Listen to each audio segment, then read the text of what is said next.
From the Library of Congress in Washington, D.C.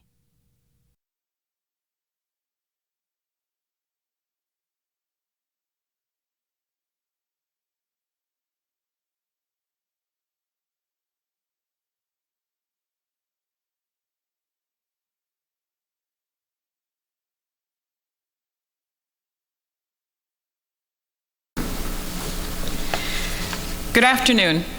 I'm Dee Gallo, Head of Acquisitions and Processing in the Music Division of the Library of Congress, and I welcome you today on behalf of our Division Chief, Sue Vita, who is representing us at the annual meeting of the Music Library Association in San Diego. She asked me to let you know that it's our great pleasure to welcome you to the fifth in this series of lectures that we co-sponsor with the American Musicological Society. In addition to welcoming you today, the audience that's here in the library's historic Coolidge Auditorium, we also welcome those of you who will be watching this as a webcast on the library's web page sometime in the near future.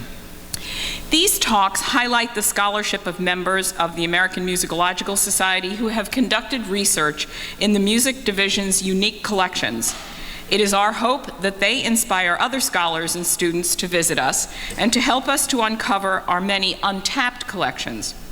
The lectures allow the American Musicological Society to answer what I'm sure is a burning question. What do musicologists actually do?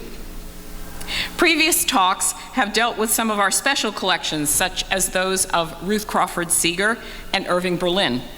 Today's talk turns to materials currently on deposit with us in our general collections, the holograph scores of William Schuman.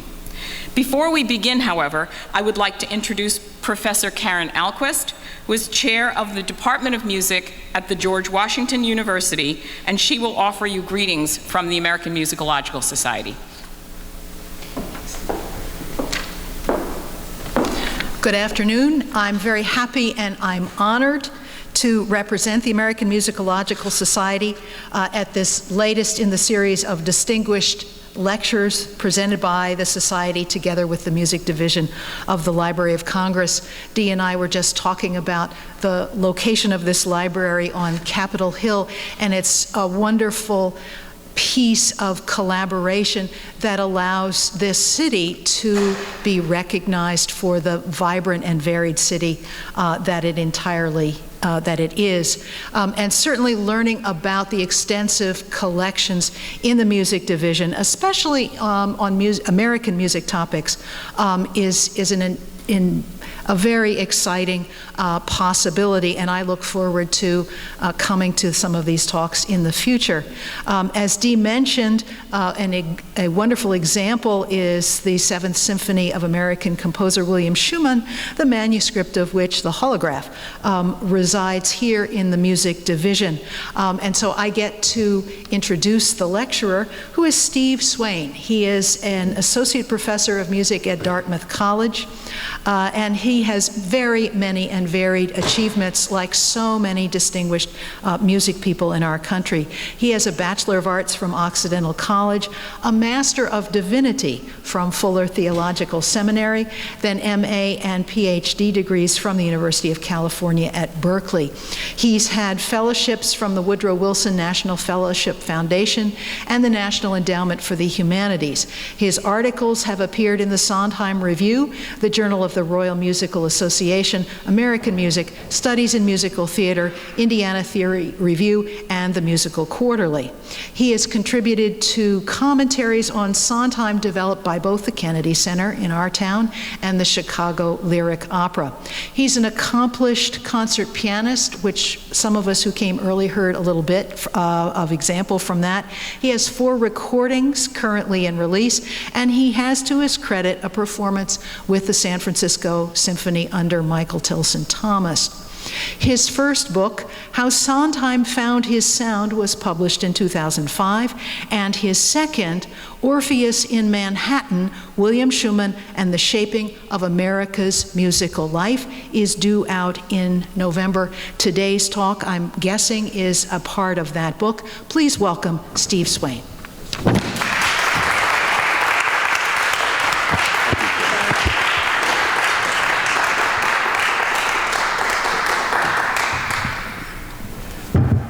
right, we're going to talk about William Schumann's puzzling Seventh Symphony. I thank you very much for being here this afternoon. I particularly want to thank the AMS for sponsoring this, the American Musicological Society, and thank the Library of Congress staff, especially in the music division, where I've spent a number of occasions working on this particular project. And to be in this room is exceedingly special.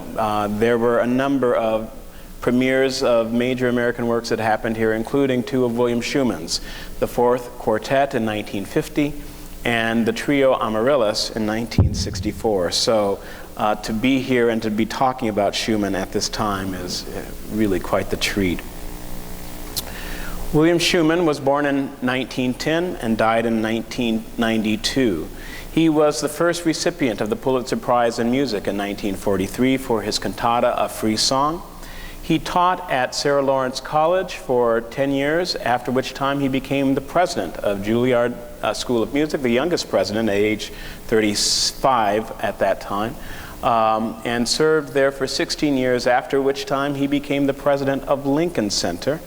He is the composer of 5 dance scores, 1 from Anthony Tudor and 4 of Martha Graham, including one that was performed here, I believe, Night Journey in 1947, and 10 symphonies. As we already know, I'm going to be talking about the Seventh Symphony today. That's the cover page from the printed symphony, and if you came in on the way and happened to see the holograph, this is the title page. I don't know if they had it turned to that. And I want to talk a little bit about the symphonies as a larger scale.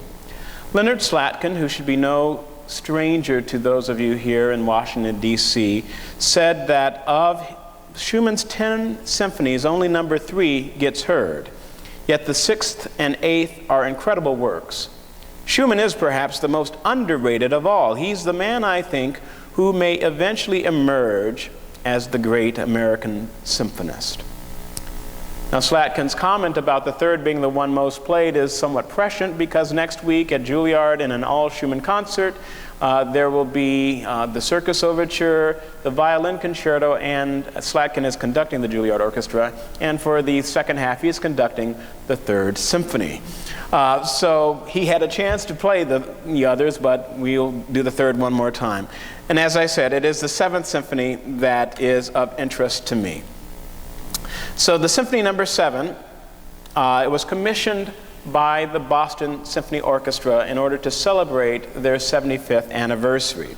It was commissioned in October of 1954, but it wasn't premiered until 6 years later, which prompted an official with the Boston Symphony to write to Schumann and say, "I trust you will consider it interesting and not snide if I point out that the 60-61 season will be the 80th anniversary of the orchestra. At the rate we are going, we've got the oldest established permanent floating 75th anniversary celebration in music history."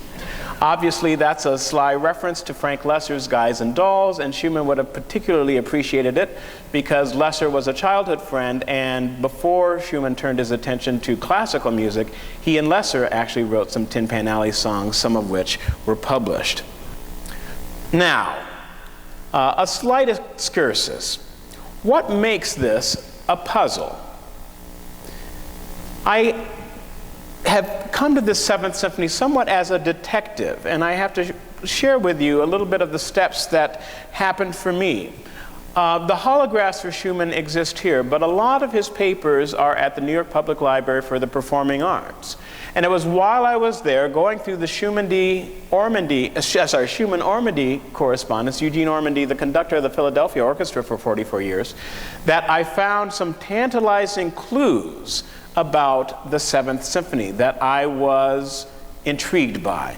Those clues were further abetted by a manuscript at Juilliard. Most of the holographs are here, but there was this one little sheet of music at Juilliard that further prompted me to wonder what exactly is going on.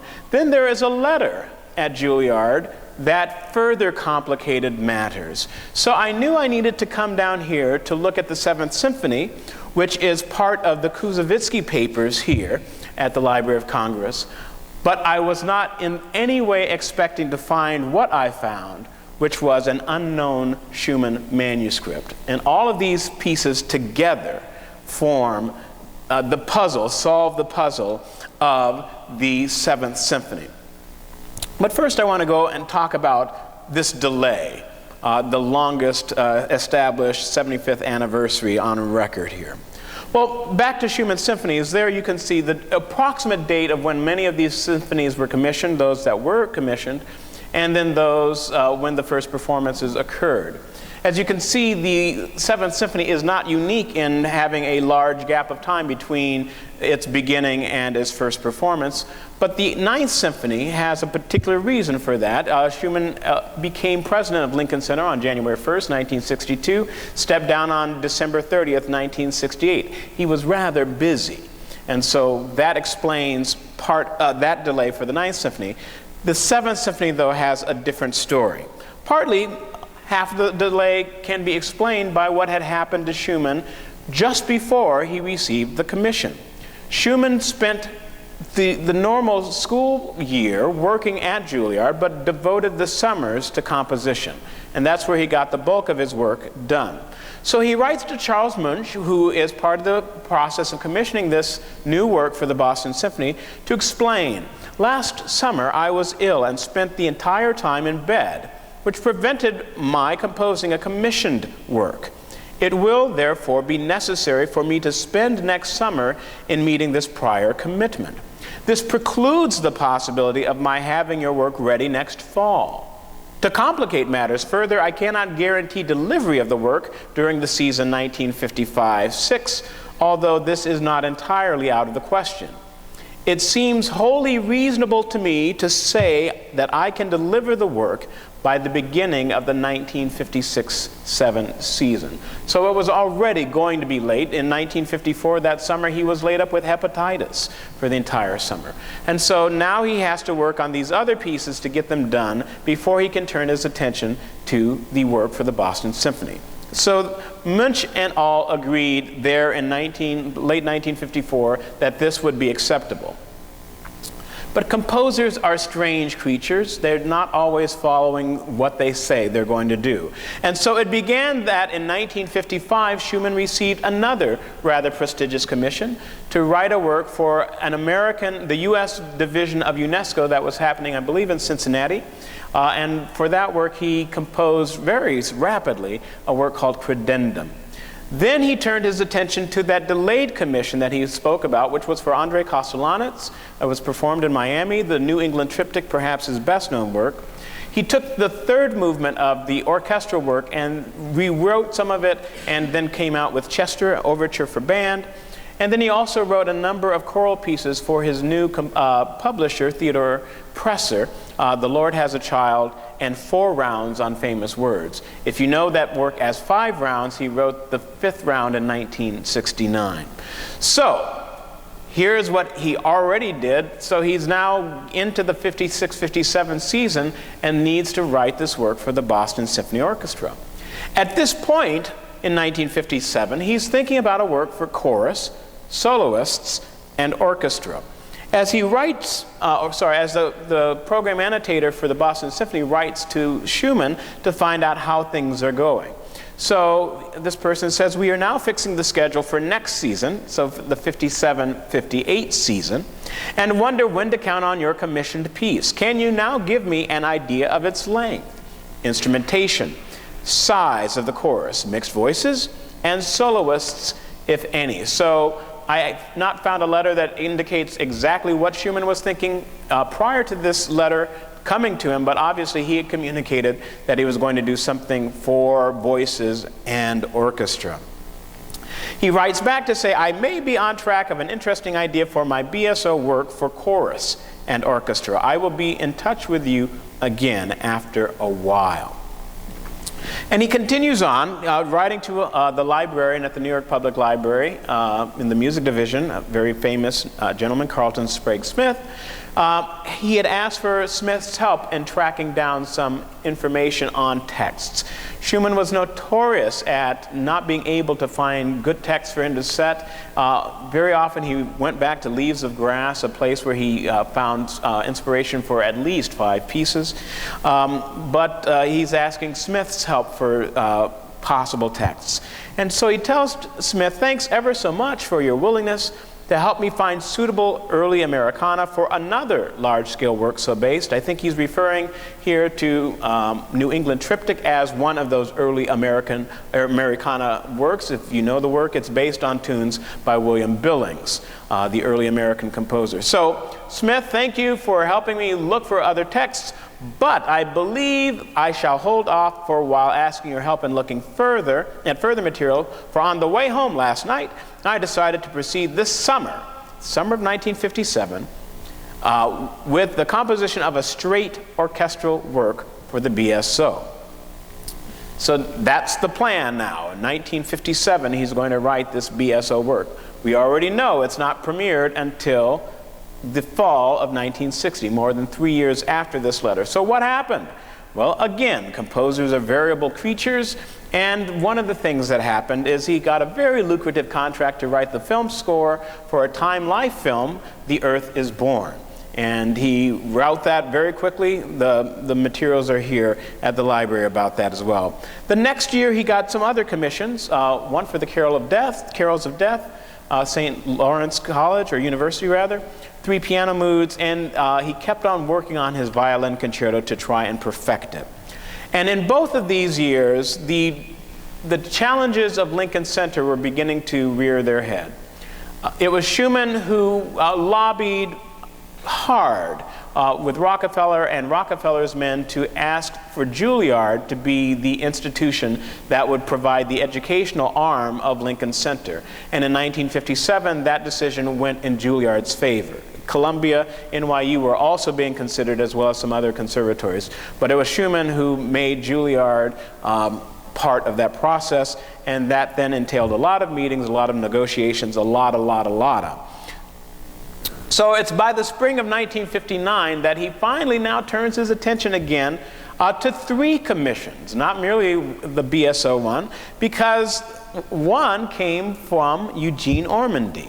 And he writes to Milton Cadams, who at the time was the conductor of the Seattle Symphony, to inform Milton of the things that he was doing. One was he was going to compose a short work for the Philadelphia Orchestra, which I have not yet begun, but which is to be performed January 23rd, 1960, God and the Muse willing.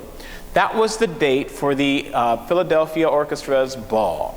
And so Schumann was asked by Ormandy, and it really was the first commission that the Philadelphia Orchestra had ever given to a composer, to write for this celebratory piece to initiate the ball. So that's one work. Another thing he was going to work on this summer was the eventual Symphony No. 7. He says to Cadams, "The second work is for the BSO, which, although already begun, is being put aside in favor of the shorter work for Philadelphia. It is promised for 60-61. So now we know when he's going to actually get it done, he's saying. And we will see later that Schumann may have been bending the truth ever so slightly as to when he actually began the BSO piece, but we'll take his word for it here in the spring of 1959 that he actually is beginning. And then he has another work he's talking about, which becomes a song of Orpheus, the Fantasy for Cello and Orchestra. Written for Leonard Rose on a Ford Foundation commission, and it should be available early in 1962. As it happens, he finished the score in July of 1961, and it was premiered in February of 1962, so Schumann could complete a work on time on occasion. But the first commission was the work for Eugene Ormandy. As I mentioned, his publisher was Theodore Presser in Bryn Mawr, Pennsylvania, and one of the director of publications there at the time was George Rochberg, who would go on to become a composer of note in his own right and also teach at the University of Pennsylvania. So he writes to Rochberg about this commission from Eugene Ormandy and the Philadelphia Orchestra. "I am hard at work on the Philadelphia Commission. It is to be in the neighborhood of 10 or 12 minutes, and I'm not yet and I'm not sure yet what the title will be. It is something like fanfare, aria, and dance. Perhaps the language mixture isn't very attractive, and I will think of something better. Fanfare, aria, and dance. We'll come back to those terms. A little bit later, he writes directly to Eugene Ormandy to tell him about his progress. The work is 2/3 complete, and I feel impelled to send you a progress report. It will be called Celebration Concertante. And in the letter, Schuman does something I've never seen really in any of his letters. He actually gives Ormandy the movements and the tempo markings. It was the first time I've seen that in a letter, and it was that set me off on this detective's chase. Because, as we'll see in a second here, this means something very interesting. So, concertante, I assume many of you know what that means. It's the idea of focusing and featuring different parts of the orchestra or different elements of the instruments, whatever you have at your disposal here. So those are the three movements that he tells Ormandy about. And as we look at the work, it seems that the vigoroso, the vigorous movement, emphasizes the brass, the fanfare, the cantabile intensamente, a movement for strings alone, an aria, if you will, and the scherzando brioso, an emphasis on the woodwinds. So there's our fanfare, aria, and dance. But what was it that tipped me off that this was unusual? Well, it was knowing what was the movement for the Seventh Symphony, the movement tempo markings. And so I knew this Celebration Concertante had something to do with the eventual Seventh Symphony. Exactly what, I didn't know. I needed to come down here to the Library of Congress to find out exactly that. But there was some other correspondence that gave me some indications. Schuman got fed up with Philadelphia. They were asking too much money, they weren't willing to pay enough money to perform the Celebration Concertante. Their attitude was, hey, we paid for the work, why do we have to pay to perform it? And so there were dialogues going on between, not between Schuman, but between his publisher, Arthur Hauser, and the manager of the Philadelphia Orchestra, Stuart Lochheim, to talk about what is a legitimate fee. And it finally got to the place where they canceled the performance. William Schuman has kept me informed of his correspondence with you concerning the performance of his Celebration Concertante. It seems, according to your last letter to him, that you are not prepared to pay a performance and rental fee for this work, and for that reason, we can see no purpose in our quoting a fee at this time. Under these circumstances, we must assume that your decision to withdraw the number from your program of January 23, 1960 is final, and therefore request that you have the conductor's score, which was sent to Mr. Ormandy last month, returned to us at your earliest convenience. This, as you can tell, is a rather business-like letter. Some of the letters privately between Schuman and his publisher and between Schuman and George Rochberg are far steamier. Here's one, I believe, it's to Arthur Hauser. Schuman expressing his frustration. I can tell you that the Celebration Concertante is dead. I will be using the material for another work, the three movements intact, plus an additional one which is already underway. If my present plan proves successful, I will soon be presenting you with the Symphony No. 7. This work will be given to the Boston Symphony Orchestra. So remember, I said that in April 1959, he's writing to Milton Cadam saying, I've already begun this symphony for the Boston, or this work for the Boston Symphony. But here in December of that same year, he's saying, I'm going to take three movements that I wrote for Philadelphia, use them without alteration, and then write a first movement. So whether or not the first movement really was begun in April, hard to know, but here is an interesting piece there. Now, finding the score for the Seventh Symphony was one of my first challenges. Now, for those of you at the Library of Congress, you librarians, you would know exactly where it was. Well, I didn't. I knew that the library had Schumann's holographs, and I looked in the collection aid for the Schumann holographs, and the Seventh Symphony wasn't there. Neither was a symphony for strings, the Fifth Symphony. It was only later that I realized that since both of those were Koussevitzky Foundation commissions, the commission stipulated that the manuscripts, the holographs, needed to go into the Koussevitzky Collection. And fortunately for me, the Koussevitzky Collection is here at the Library of Congress, so I got to kill two birds with one stone. So, the former Celebration Concertante is here at the Library of Congress under the guise of the Symphony No. 7. The first movement, if you look at the Symphony No. 7, there in the Koussevitzky Collection, consists of 26 pages. But this is the Vigoroso, the second movement. Notice what's on the very top of this page. So you take the second movement and go back, and all of those pages are numbered starting from number 1 there.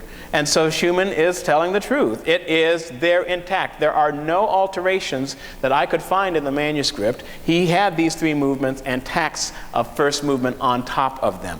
Not only that, but Schuman had a habit, or not a habit, a practice rather, of taking the last page of the manuscript, indicating the place where it was composed and then the date it was finished.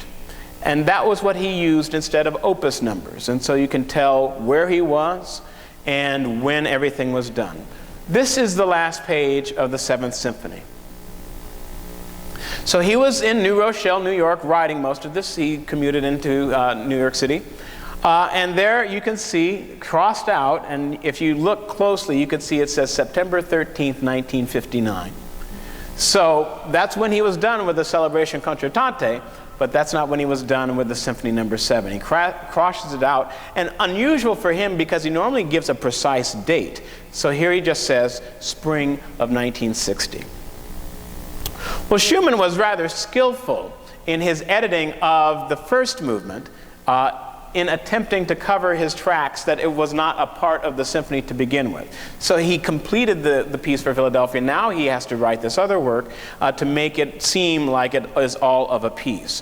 One of those skillful edits that he does is how the fanfare that appears, that opens the second movement, also then appears in the first movement.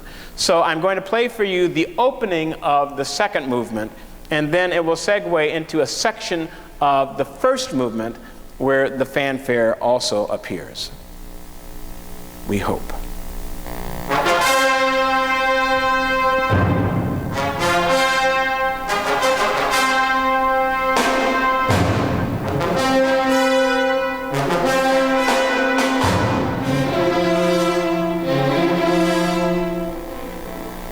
And now from the first movement.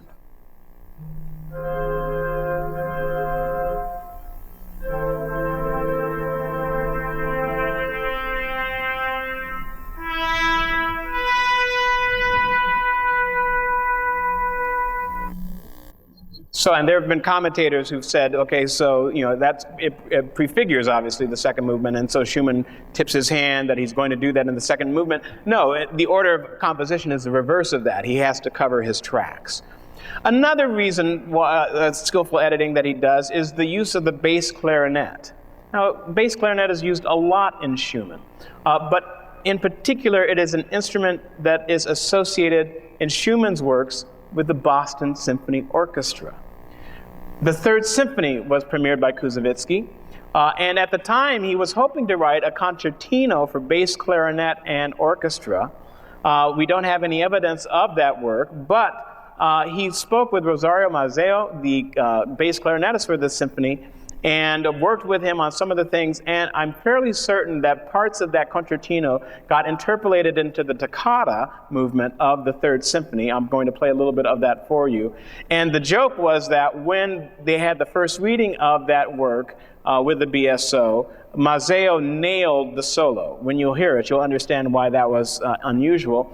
The orchestra erupted in cheers, bravo, and Koussevitzky was wondering what's going on. Well, it was because it was so flawlessly executed. Mazzeo had seen it beforehand.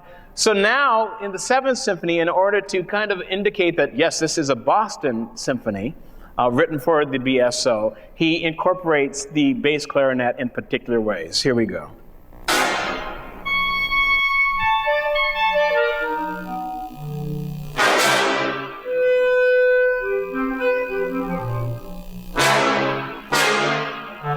bass clarinet, high clarinet,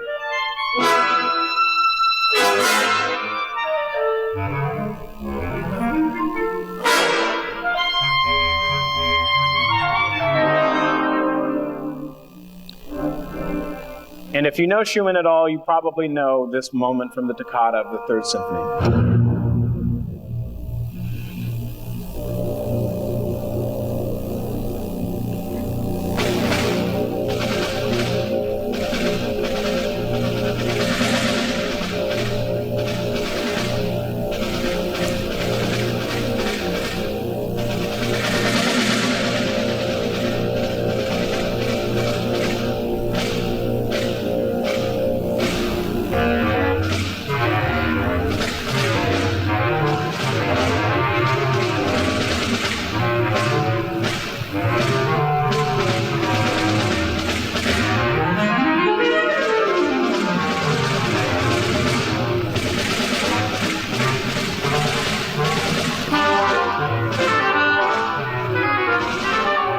So one can understand why the cheer went up among the men, and it was always men at the time, of the Boston Symphony when Mazzeo managed to get that through.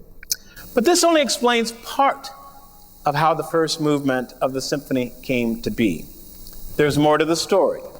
And to get to it, we have to step back a bit.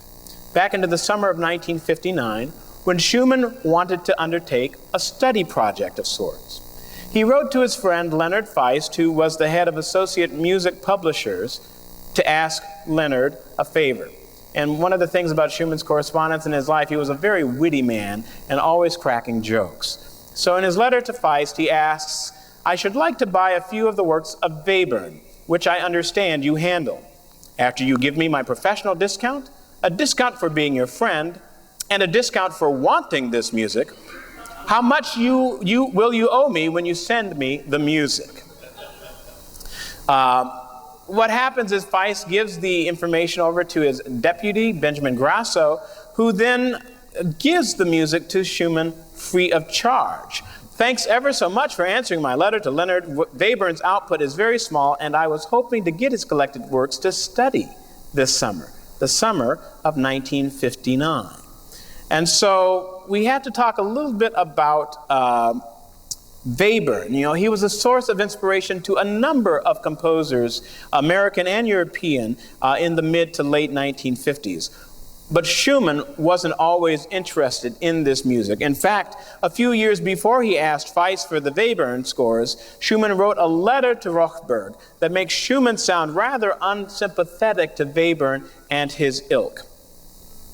"I have the temerity to express the hope that you do not write your next piece in any system."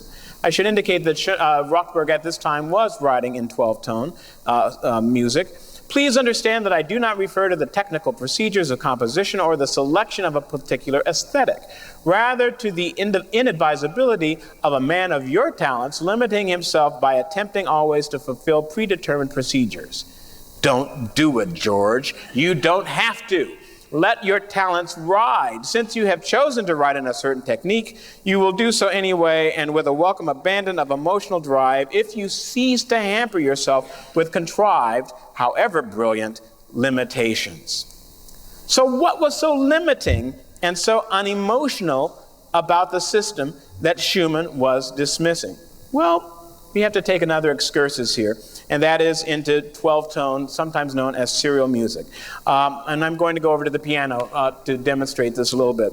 Most music that we're familiar with is built on a 7-note scale.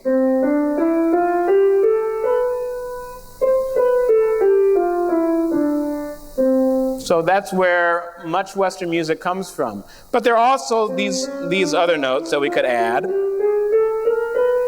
The white and black keys of the piano. If we add them all up within an octave, we get 12 notes. The 12-tone system, the idea was it would organize those 12 pitches in a way that doesn't necessarily privilege one pitch over the other. In classical music, we have certain kinds of things that privilege certain things. This doesn't sound quite as right to us. So that's what I mean by privilege. In 12-tone, you would take the pitches randomly, not randomly, you would organize them. I'm sorry, I can't read my own writing here.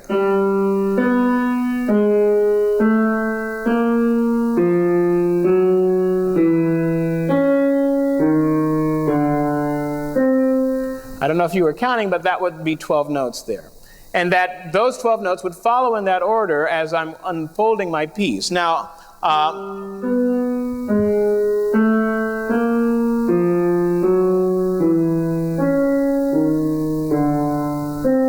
I won't ask you to sing that back to me. But it does bring up another kind of interesting thing, and I'll play a little bit of this. I'm sure many of us who are musicians know of this little episode here.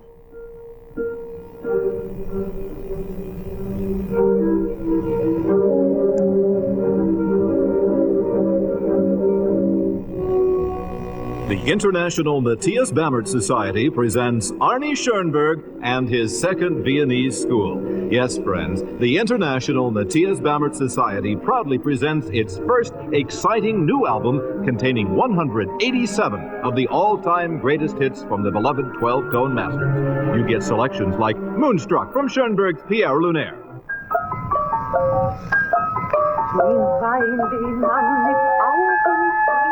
Or this catchy melody from Berg's Altenberg Lieder.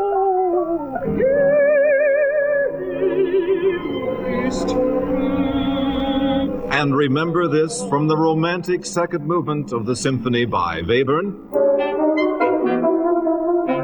Just think me. Now, all of this is not 12-tone music, and you can go on to the internet and you can find the entire 4-minute advertisement for the 12-tone masters. The joke is that not all of this music is something that you would be whistling in the shower in the morning. But it's also true that not all 12-tone music grates, as evidenced by a very famous moment in a work that I'm sure all of you know.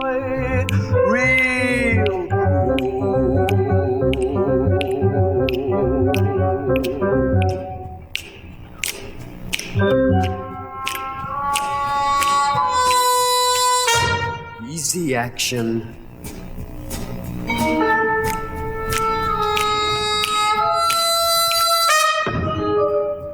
Easy.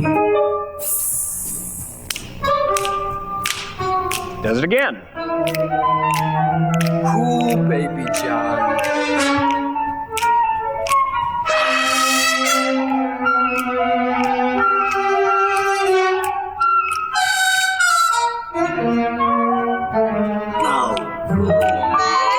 And it's a kind of interesting idea that Bernstein makes 12-tone cool. But Bernstein, Rochberg, and another composer get to Schumann when it comes to thinking about what 12-tone music can do. And the other composer is Aaron Copland. It seems that Schumann has a change of heart in what can happen in 12-tone music as he looks at a score that was commissioned for a Festival of American Music that took place at Juilliard in 1956. Copland was a year late with this score, and so they had to do a special performance of the score at Juilliard. And how they did it was they had it on the first half of the program, intermission, and they performed the entire work again on the second half of the program. But before the concert, Schumann wrote to Copland to tell him about the work. This summer I studied your work, The Piano Fantasy, and am in no end impressed. If you are nodding in the direction of the serial technique, I'd say that the result is nevertheless pure Copland, resembling a different kind of serial, Wheaties, The Breakfast of Champions. Seriously, the work is a major Copland work, which in my book is something to cheer about. I do confess that I found it an exceptionally difficult work to hear without actual performance, even though I am able clearly to discern the structural mastery and ingenuity of thematic manipulation. It is a great honor for us at Juilliard to present the world premiere of this important composition, and we are all greatly in your debt. We all, in this case, is Schumann personally as well, because between Rochberg, between Bernstein, between knowing what European composers were doing with the 12-tone method, Schumann himself begins his exploration of a 12-tone approach. And his major work, such as it is a set called Variations, which, as I was going through these different documents, I'm thinking there has to be a work like this in Schumann's catalog. I'm assuming he destroyed it. But no. I was quite surprised as I was here at the Library of Congress, and I come across this envelope amongst all these papers, and there in red, in the corner of the envelope, not in Schumann's hand, but somebody else's, perhaps a cataloger, I'm not quite sure, but this is what it says. Pencil sketches, variation on 12-note theme, William Schuman. I was ecstatic when I came across this. And within this envelope are 14 leaves of paper on which, in Schumann's hand, he notates various things. For example, on one of the first leaves, in the 12-tone system, you write out the 12 rows based on the 12 pitches and 3 different permutations of each row. There would be 48 combinations altogether. So on the first leaf, there are the first 24 rows from C to F, and on another leaf, there are the last 24 rows, F sharp through B. So he was being a dutiful student of the 12-tone method. And not only that, but he was also being a helpful composer for those of us who come after him, because he actually dated some of what he was working on, November 9, 1959. So, after he had completed the Celebration Concertante, before he begins the first movement for the Seventh Symphony. I think you probably can see where all of this is heading. The variations, and so named by Schumann, his writing is almost impossible to read, but hopefully you can see at the top there of the page, he says variations. Then he actually numbers on this sketch which measures are supposed to be used as the piece is, and so that's blowing it up. Again, helpfully, he gives us a date, August 30th, 1960, and then he also indicates which part of the 12-tone row he's going to use. He's going to use the one built on C and in the retrograde position. And so to give you an idea of what that looks like, that's from the sheet of where he has all the various rows. That's the retrograde of C, and the pitches correspond there to that, and that's the actual score. And again, I think you can see the numbers, that this is number 1, 2, 3, 4, 5. This is my, this is my kind of taking it into a music software program, and I'd like to try to play a little bit of it for you.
Rather intimidating having the score in front of you while I'm trying to play it. As in all of Schumann's piano writing, and understandably this is a sketch, but even in his published writing, it's incredibly difficult for the pianist to play. He was not a very fine pianist, and so a challenge here to render it, but that's more or less what it sounds like. It does somewhat sound like a study, but the further on you get, it does also sound like Schumann. So, as I said, you're gathering that there's some connection between all these pieces. The Celebration Concertante, which was begun in the spring and summer of 1959 and withdrawn in December 1959. The variations that were apparently initiated around November of 1959 and completed in August of 1960. And then the Symphony Number 7, the first movement, which apparently was begun around December of 1959 and completed in spring of 1960. Now, remember I mentioned I found a manuscript at Juilliard. It was for a dance that was choreographed by Jose Limón, who was on the faculty at Juilliard. Note the date when the idea for the dance began. It's around the time that the first movement for the Seventh Symphony was finished. 8 composers were asked to collaborate on this score, and here are the 8 composers. And they wrote variations on a theme provided by the 9th composer, and that composer is... So, there is a manuscript and there was a letter. A letter from one of those composers, Bill Bergsma, to Schuman once he got the theme to write his variations. He writes, "Of course, I'll be delighted to join you in your cooperative ballet, particularly since it has been my life's ambition to write something for choreography by Limón. And for your theme, although a shade diatonic for my taste, is a good and workable one. I spent a pleasant half hour harmonizing it a la Schumann." So there's the theme that was given to them. Some copyists wrote it out for them. This was where they're supposed to write their variations for this ballet that Jose Limón is going to choreograph. So here are the 48 rows. This is the row that's built on F. Taking it out, and there is the theme that Bergsma received, and this is the Seventh Symphony.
As I mentioned, that's the opening of the Seventh Symphony.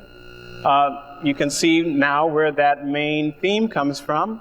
The harmonies, as it happens, are borrowed also from an earlier work. It is from a sequence of the film score, The Earth is Born.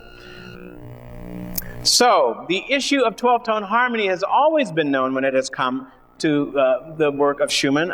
Christopher Rouse, who wrote his master's thesis from Cornell, is one of the first studies that spoke about Schumann's use of all 12 tones vertically. It is not surprising that, considering his increasing reliance on the possibilities of harmony resulting from vertical rather than horizontal manipulation, Schumann would eventually derive complete 12-tone notes, though obviously quite differently from many of his contemporaries. But strikingly, Rouse, as he's even looking at the Seventh Symphony, failed to notice Schumann's use in the first movement of all 12 tones horizontally. How was that possible? Well, I think part of it deals with the whole notion of was there or was there not a serial tyranny in the United States at this time? The title for this slide comes from the work of Joseph Strauss, who's written a lot about serial tyranny, serialism in the United States, most recently in his book of last year, 12-Tone Music in America. I commend to you his book, which for its wide-ranging discussion on serialism in America, and for the tools it gives us to talk about hybridity, evident in many of the approaches American composers took when writing 12-tone music. Strauss writes that through it all, 12-tone serialism remained only one option among many. There never was a serial tyranny beyond the soft tyranny of fashionability. Water can be hard or soft. Either way, it is wet. And a soft tyranny is a tyranny nonetheless. Schumann's silence about his serial exploits suggests that he felt he needed to hide what he was doing, even if he hid some of these exploits for all to hear. And it makes me think of Bergsma's comment, your theme, although a shade diatonic for my taste, is a good and workable one. What does it say that the only mention of Schumann's experiments in 12-tone music, at least the only one I could find, is this oblique reference by Bergsma to the tone row on which his first movement of the Seventh Symphony is based? And I should add, there are other 12-tone rows in Schumann's music, at least one prior to the seventh and several after. So perhaps there's another metaphor as opposed to tyranny that we might consider when we're looking at what's going on with composers in the 20th century, at least in America, as they're trying to figure out what can I do and how out can I be when it comes to talking about my serialism. And maybe Schumann is hiding in a serial closet, or where those close to him knew about his dalliances with the 12-tone method, but where neither they nor he disclosed the degree to which he used it, waiting for others to confront him with the evidence. And in polite society, nobody did. But the problem with this is that people begin to believe that he never dealt with any of this. Here's a book by a colleague of ours, Joseph Polisi, the president of Juilliard, came out in 2008. Although Schumann's music would become more dissonant and tonally obscure as he aged, take, for example, his Ninth Symphony, which frequently uses 12-note chords throughout, he never embraced the 12-tone system as the basis of his compositional approach. Perhaps Joseph and I could argue about what basis means in this particular sentence, but I think of my mother who would tell me, never say never. The 12th of never, obviously, that's a reference to Johnny Mathis. That the 12th of never came a little bit sooner, perhaps, than some imagined. So, to summarize what we have discussed, the solution to the Seventh Symphony puzzle. It began with the Ormandy Commission that yields the last three movements. It continues to have resonance in the 12-tone variations, which provides the theme, the opening theme for the first movement, and that Schumann did skillful editing to cover his tracks to make it appear that these four movements all belonged to one work.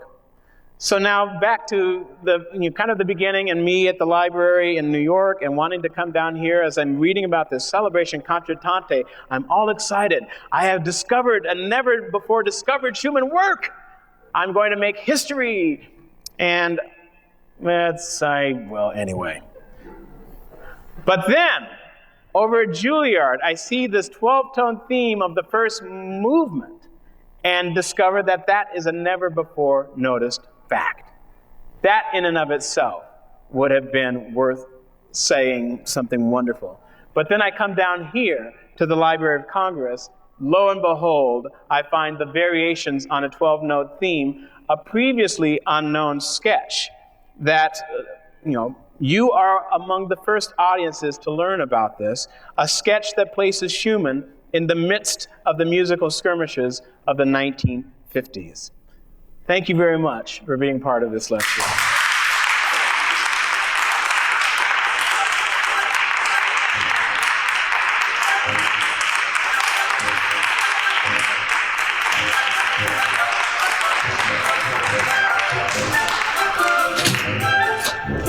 The music is a little bit from the fourth movement of the Seventh Symphony here. I believe there's a little bit of time, if we would like, for questions, if anybody has any or comments. I believe there's also perhaps, I'll repeat your question so we can get it on the webcast. No, we have there. Go ahead. And why don't you give your name, please, as well? Nadine Hamilton. I wanted to ask you about the issue of the performance fee. Wasn't that a very unusual thing for the Philadelphia to ask? I mean, that's not typical, is it, when a work is commissioned to then ask the composer to pay for the performance of it? It's the opposite that's going on here. The Philadelphia Orchestra needs to pay Theodore Presser a fee in order to perform the work. It's not asking Schumann to pay the Philadelphia Orchestra. So, and I think the Philadelphia Orchestra, as I said, this was their first commission. They were not accustomed to what the right things to do, the wrong things to do. And so, here they paid for the work in terms of the commission, and now they're ready to perform it. And then the publisher writes and says, oh, by the way, you now need to pay us $500 to actually perform the work. Yes, you paid for the paper, you paid for the score, but you've not paid for the right to perform it. And Ormandy and his manager were incensed and said, no, we're not going to do that. But Ormandy had some other issues with the work, said that, as all Schumann, it's uncompromising. And I think Ormandy was more than delighted not to have to perform the work in front of his society matrons at the Philadelphia Ball. Are there other questions? The microphone will get to you in just a second. And again, if you'll give us your name, please. I'm Jack Bennett. Could you tell us a little bit about the first and second symphonies, which were performed but then withdrawn? Right. The first symphony he began in Salzburg in 1935. He was also then active with the Federal Music Project in New York City, and it was performed by the Gotham, I believe it was the Gotham Orchestra. Jules Werner, I believe, was a conductor. And Roy Harris told him, "You will never really want to hear this work. It's not all that good." But Schumann insisted, went forward, and had it performed. And to my knowledge, that was the only performance, although there's an indication in one source that it might have also been programmed and may even have been performed in Pueblo, Colorado, of all places. I've not been able to track down any information about that performance, but if it did happen, or even if it was programmed, it would have been at the behest of Roy Harris, who at the time was in Colorado Springs. The second symphony has a much more complicated history. It was first premiered as part, again, of the Federal Music Project, the Composers Forum Laboratory series. And it won a prize, an interesting prize in and of itself. Copland suggested that Schumann, take the symphony and present it to Koussevitzky. Koussevitzky performed it in February of 1939. The reviews were scathing. I should also back up. Howard Barlow conducted it with the CBS Symphony in 1938. The letters that came into the network, again, were mostly scathing, but there were some very positive ones. There is an air check of that recording, and so we do know what it sounded like then. Howard Barlow then wanted to perform it again, and did in 1940 with the Baltimore Symphony Orchestra. And Barlow was very much in favor of having it go out there. Schumann came within a hair's breadth of having the work published by Arrow Press, but they ran out of money, and so it didn't get published. But he would use it in presentations to show this is what American music is like.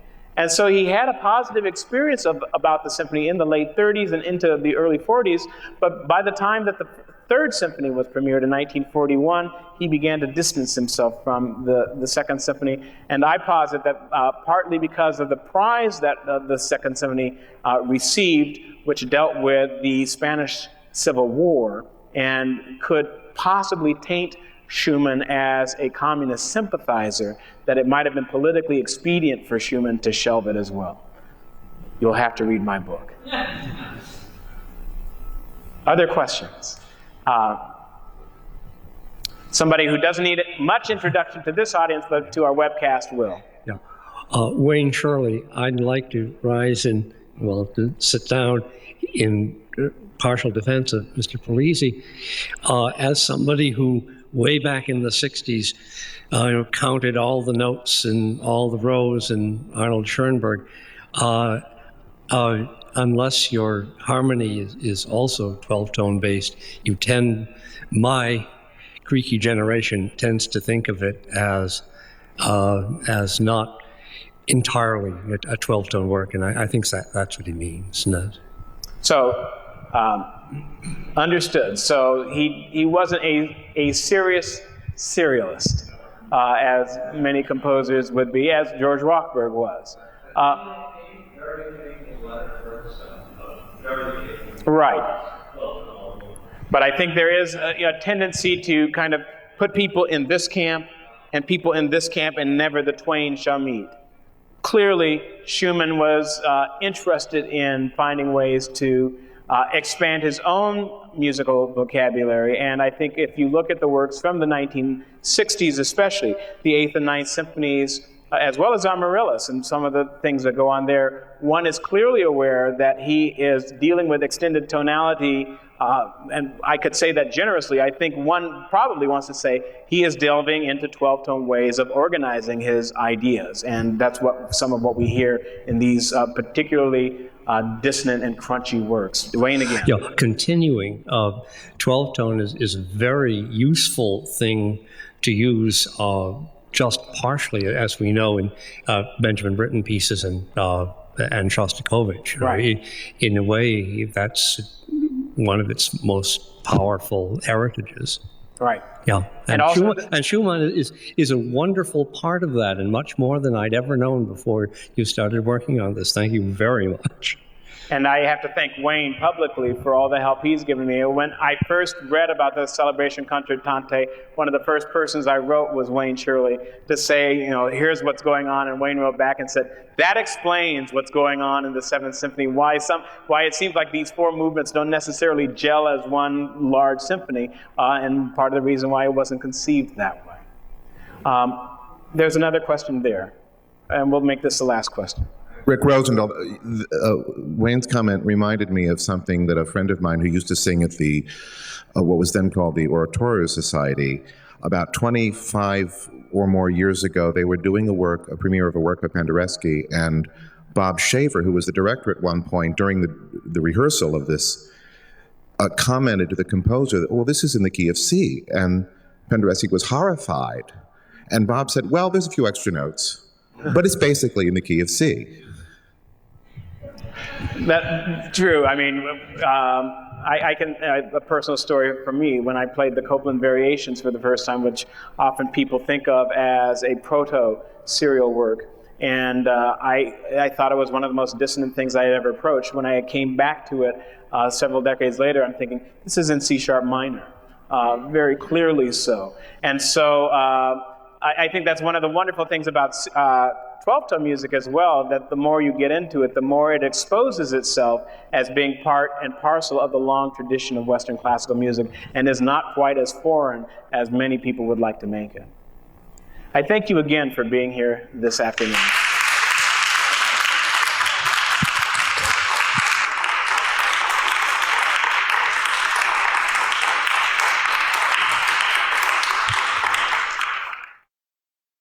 This has been a presentation of the Library of Congress.